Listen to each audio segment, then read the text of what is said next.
Oui, mais il y a une question encore pire que celle-ci. Est-ce qu'ils ont une identité ? Il y a une question bien pire que celle-ci. En fait, il y a une grande perte d'identité historique. C'est-à-dire qu'en fait, les petits blancs ont été dévastés avant nous, en fait. En fait, même nous, les colonisés, on arrive plus tard dans la déculturation. Et en fait, ce qu'on a aujourd'hui et qu'on essaye de sauver à travers l'islam, à travers les traditions, à travers un tas de choses, c'est ce que les petits blancs ont perdu. Et donc, d'une certaine manière, il y a un trésor que nous, on garde, qui est perdu pour eux. Alors, moi, je veux bien qu'on dise qu'il y a des identités, il y a des cultures, mais elle est où la tradition ? Ils sont où les chants ? Elles sont où les danses ? Elle est où l'identité ? Elle est où la religion ? Elle est où la spiritualité ? En réalité, ce qu'a fait l'État-nation en 200 ans, c'est vraiment d'assécher l'individu, le groupe, d'aspirer tout ce qu'il y avait à l'intérieur de lui, toutes ses richesses, et de ne lui offrir en échange. Et c'est pour ça que moi je parle d'un espèce de pacte faustien avec la nation, c'est-à-dire qu'en réalité, les classes populaires blanches, elles ont échangé contre leur tradition, elles ont eu en échange un certain niveau de vie, des droits et la blanchité.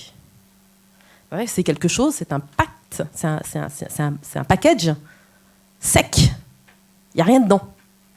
C'est de la blanchité et la fierté d'être blanc. Et un souvenir plus ou moins lointain d'avoir été.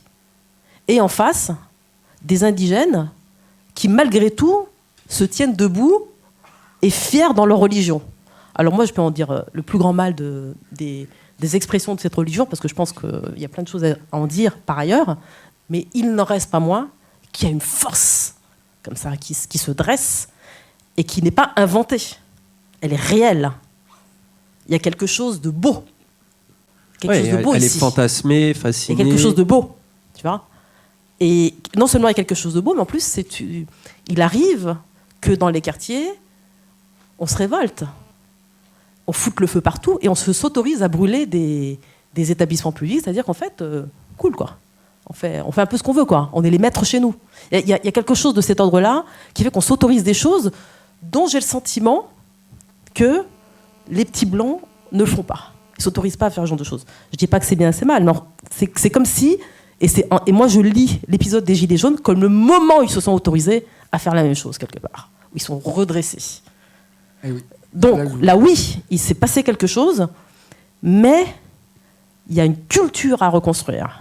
Il y a une dignité autour d'une culture qui doit échapper au dispositif national racial.